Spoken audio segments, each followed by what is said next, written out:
اعوذ باللہ من الشیطان الرجیم بسم اللہ الرحمن الرحیم رب اشرح لی صدری ویسر لی امری واحلل عقدۃ من لسانی یفقہوا قولی ربی یسر ولا تعسر وتمم بالخیر وبک نستعین۔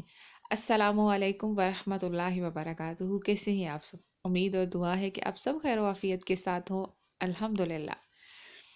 آج انشاءاللہ ہم اپنا نیکسٹ چیپٹر کا سٹارٹ کر رہے ہیں، وہ ہے الناقص توصیفی۔ تو اس میں ہم کیا پڑھیں گے؟ مرکب ناقص توصیفی، دوسرا مرکب ہم سٹڈی کر رہے ہیں، دوسرا کمپاؤنڈ سٹڈی کر رہے ہیں۔ اس سے پہلے کی کلاس میں ہم مرکب ناقص اشاری سٹڈی کر چکے ہیں، بہت آسان اس کی پہچان ہے۔ اگر ہم اسم اشارہ کو سمجھ لیتے ہیں، اسم اشارہ للقریب کون سا ہے اور اسم اشارہ للبعید کون سا ہے، اگر وہ دونوں چیزیں ہمیں اچھے سے یاد ہو گئی ہیں تو اب مصحف میں کہیں پہ بھی پہچاننا مشکل نہیں ہوگا، کیونکہ جہاں پہ بھی اسم اشارہ آئے گا اسی کے ساتھ ہم دیکھ لیں گے کہ نیکسٹ ورڈ پہ کون سے رولز امپلیمنٹ ہو رہے ہیں۔ کیا وہ مرکب ناقص بن رہا ہے یا وہ مرکب تام بن رہا ہے؟ مرکب ناقص کے بارے میں ہم پڑھ چکے ہیں، مرکب تام کے بارے میں انشاءاللہ ہم فردر کلاسز میں نیکسٹ کلاسز میں پڑھ لیں گے۔ تو مرکب ناقص اشاری میں تو ہم نے یہ دیکھا کہ وہاں پہ سمپل اسم اشارہ آ جاتا ہے۔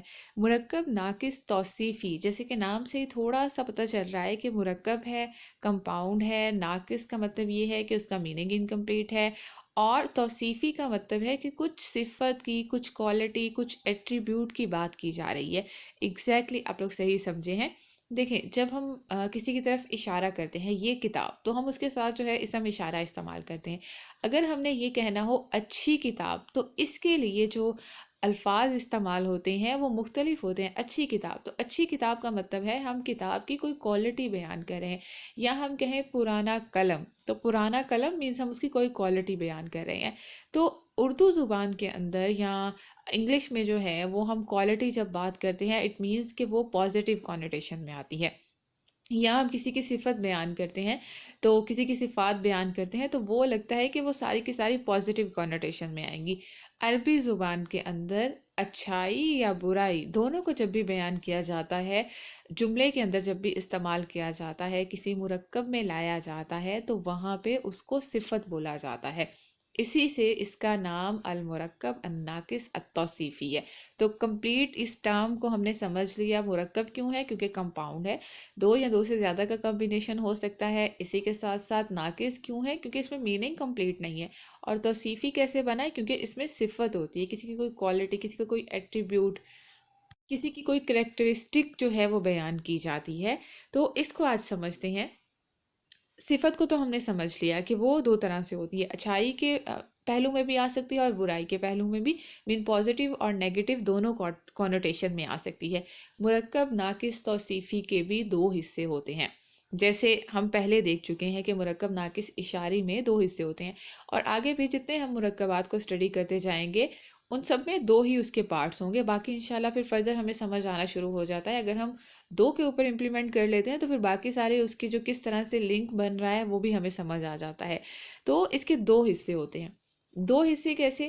ایک تو کوئی ناؤن چاہیے ہے، جیسے ہم بات کرتے ہیں ناؤن ہے اور اس کے ساتھ کیا چاہیے ہوتا ہے؟ ایڈجیکٹو۔ ایک ناؤن ہے جس کے بارے میں ہم بتا رہے ہیں، جیسے ہم نے کہا اچھی کتاب، تو اٹ مینس اگر ہم اس کو انگلش میں ٹرانسلیٹ کرتے ہیں تو ہم کہتے ہیں گڈ بک۔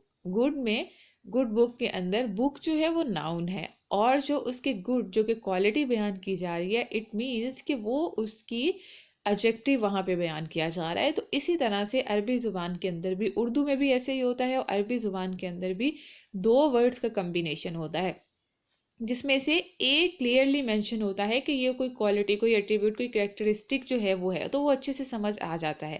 دوسرا اس کے ساتھ ایک پراپر اسم ہوتا ہے، ایک ناؤن ہوتا ہے، ایک کمپلیٹ جو ہے وہ ناؤن ہوتا ہے جس کے ساتھ اس کو بیان کیا جاتا ہے۔ تو دو الفاظ کا کمبینیشن کیسے ہوا؟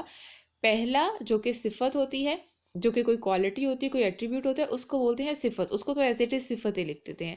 بٹ اس کے ساتھ جو ناؤن آ رہا ہوتا ہے اس کو بولا جاتا ہے موصوف۔ تو موصوف کا لفظ تو ہم اردو میں بھی بہت بولتے ہیں نا، تو جو لوگ اردو بولتے ہیں اور جو لوگ اس ورڈ کو استعمال کرتے ہیں وہ تو فوراً سے کلک کر کے، تو دو الفاظ کا کمبینیشن ہے، ایک ہوگا موصوف اور دوسری ہوگی صفت۔ اب جب ہم اردو زبان میں بات کرتے ہیں یا انگلش کے اندر ٹرانسلیشن کرتے ہیں تو تھوڑی سی سلائٹ ویریشن آتی ہے۔ ابھی ہم نے بات کی کہ پہلے کیا آئے گا؟ موصوف، اور اس کے بعد اس کی صفت آئے گی۔ مرکب ناقص اشارے میں اس کے الٹ تھا، اس میں اسم اشارہ پہلے آ رہا تھا اور اس کے بعد جو ہے وہ بیان کیا جا رہا تھا کہ کس کی طرف اشارہ کیا جا رہا، تو اشارہ پہلے آ رہا تھا. بٹ مرکب ناقص توصیفی کے اندر کیا ہے کہ اس میں موصوف پہلے آتا ہے، ناؤن پہلے آتا ہے اور اس کا ایڈجیکٹو بعد میں آتا ہے. یہ عربی زبان کا اسی طرح سے کمپاؤنڈ بنایا جاتا ہے. انگلش اور اردو کے اندر تھوڑا سا ڈفرینس ہوتا ہے، اس میں کوالٹی کو پہلے مینشن کیا جاتا ہے اور اس کے بعد جو ہے وہ اس کا اسم لایا جاتا ہے. جیسے ہم کہتے ہیں اچھی کتاب، پرانا قلم، تو اس کا مطلب ہے کہ پہلے ہم نے اس کی کوالٹی بتا دی کہ ہم کس صفت کے بارے میں بات کر رہے ہیں، کس چیز کے بارے میں بات کر رہے ہیں، کیا ہے اس کا ایٹریبیوٹ، کیا کریکٹرسٹک ہے، اس کے بعد اس ناؤن کو لایا جاتا ہے. لیکن عربی زبان کے اندر پہلے موصوف آتا ہے، پہلے ناؤن آتا ہے، اسم آتا ہے اور اس کے بعد اس کی صفت آتی ہے. جیسے ہے کتاب مبین، تو پہلے کتاب کو لایا گیا ہے اور پھر اس کی جو ہے وہ کریکٹرسٹک کو مینشن کیا گیا ہے. اب یہ تو ہم نے سمجھ لیا کہ مرکب ناقص توصیفی کیسے بنتا ہے. اب اس کو پہچانیں گے کیسے؟ مصحف کے اندر آ جائے تو ہم کیسے پہچانیں گے؟ یہ تو ہم نے ساری ٹرمینالوجیز سمجھ لی. اب مصحف میں جب آتا ہے تو کچھ ایسے رولز ہیں جو ابھی تک ہم پڑھتے آ رہے ہیں. جیسے ہم نے بات کی کہ 4 اینگل اسم کے جو ہیں اس کو پہچاننا بہت ضروری ہوتا ہے، اور وہ 4 اینگل ابھی تک ہم نے پڑھ چکے ہیں. وہ ہے عدد، وسعت، جنس، اعراب. یہی 4، ہر جگہ پہ یہی 4 پہلو جو ہیں یہ امپورٹنٹ ہوتے ہیں، تو اسی لیے ان کو سمجھنا بہت ضروری ہوتا ہے. مرکب ناقص اشارے میں بھی ہم نے یہی دیکھا کہ کس طرح سے جو ہے وہ آپس میں کوآرڈینیٹ کر رہے تھے، کس طرح ان میں جو ہے آپس میں مطابقت تھی. ایگزیکٹلی مرکب ناقص توصیفی کے اندر بھی دونوں میں مطابقت ہوتی ہے. مطابقت کا کیا مطلب ہے کہ دونوں ہم کہہ سکتے ہیں آئیڈینٹیکل ٹوینز ہوتے ہیں، بالکل ایک طرح سے ہوتے ہیں. اب یہ نہیں کہ اس کے حروف اصلیہ بھی سیم ہے، اس میں سارے حروف تہجی بھی سیم آ رہے ہیں، یہ والی بات نہیں. عدد کے اعتبار سے، جنس کے اعتبار سے، وسعت کے اعتبار سے اور اعراب کے اعتبار سے وہ سارے کے سارے جو ہیں دونوں سارے کے سارے نہیں، سوری، دونوں جو ہیں وہ کیا ہوں گے؟ وہ مطابقت ہوگی، وہ دونوں ایک جیسے ہوں گے. لائک اگر ایک کا اعراب جو ہے وہ مرفوع ہے تو دوسرے کا بھی مرفوع ہوگا. اگر ایک کی وسعت جو ہے وہ معرفہ ہے تو دوسرے کی بھی معرفہ ہوگی. اگر ایک کا جو جنس ہے وہ مذکر ہے تو دوسرا بھی مذکر ہوگا. اور اگر عدد کے اعتبار سے واحد ہے تو دونوں واحد ہوں گے. تو یہ مطابقت جو ہے وہ اس میں پائی جاتی ہے. اب آپ لوگ سوچ رہے ہوں گے کہ ایسا ہی کچھ تو ہم نے مرکب ناقص اشارے میں بھی پڑھا تھا. ایگزیکٹلی ہم نے اس میں بھی یہی پڑھا تھا، لیکن اس میں ایک چیز جو ہے وہ مینشن یہاں پہ کر لیں. جہاں پہ مرکب ناقص توصیفی کی بات کی جاتی ہے تو یہ وسعت کے اعتبار سے نکرہ بھی ہو سکتا ہے، معرفہ بھی ہو سکتا ہے، کیونکہ صفت یا ناؤن جو آ رہے ہیں وہ دونوں نکرہ اور معرفہ دونوں ہو سکتے ہیں. لیکن جب مرکب ناقص اشارے میں ہم نے پڑھا تھا وہاں پہ اسم اشارہ معرفہ ہوتا ہے. تو جب اسم اشارہ معرفہ آیا تو اٹ مینس کہ اس کے ساتھ آنے والا اسم بھی معرفہ ہوتا ہے. تو یہ رول آپ نے یاد رکھنا ہے. مرکب ناقص توصیفی جو ہے وہ صرف ضروری نہیں ہے کہ وہ معرفہ کمبینیشن کے اوپر ہی بنے کہ دونوں الفاظ معرفہ ہیں تو وہ بن جائے. جیسے ہم نے پڑھا الکتاب المبین، تو ہم اسے کہیں یہ مرکب ناقص توصیفی ہے، لیکن اگر کتاب مبین آ جائے تو وہ مرکب ناقص توصیفی نہیں ہے. تو ایسا بالکل نہیں ہے، یہ نکرہ بھی ہو سکتے ہیں، معرفہ بھی ہو سکتے ہیں. بس کنڈیشن یہ ہے کہ دونوں سیم ہونے چاہیے. جیسے ہم نے پڑھا کتاب مبین، کتاب واحد ہے، مبین واحد ہے. اس کے بعد کتاب نکرہ ہے، مبین نکرہ ہے. کتاب مذکر ہے، مبین مذکر ہے. کتاب کا اعراب مرفوع بالضمتین ہے اور مبین کا اعراب جو ہے وہ بھی مرفوع ہے. اظہار الاعراب میں چینج آ سکتا ہے، لائک ایک اسم جو ہے وہ منصرف ہو، دوسرا غیر منصرف ہو، یا دوسرا مبنی ہو. لیکن مبنی اگر ہوتا ہے تو ہم اسم کو پہچان سکتے ہیں نا. لیٹ سپوز 2 الفاظ کا کمبینیشن آ رہا ہے جس کی ہم نے 3 ٹرمز دیکھ لی کہ عدد کے اعتبار سے، جنس کے اعتبار سے، وسعت کے اعتبار سے دونوں سیم ہے.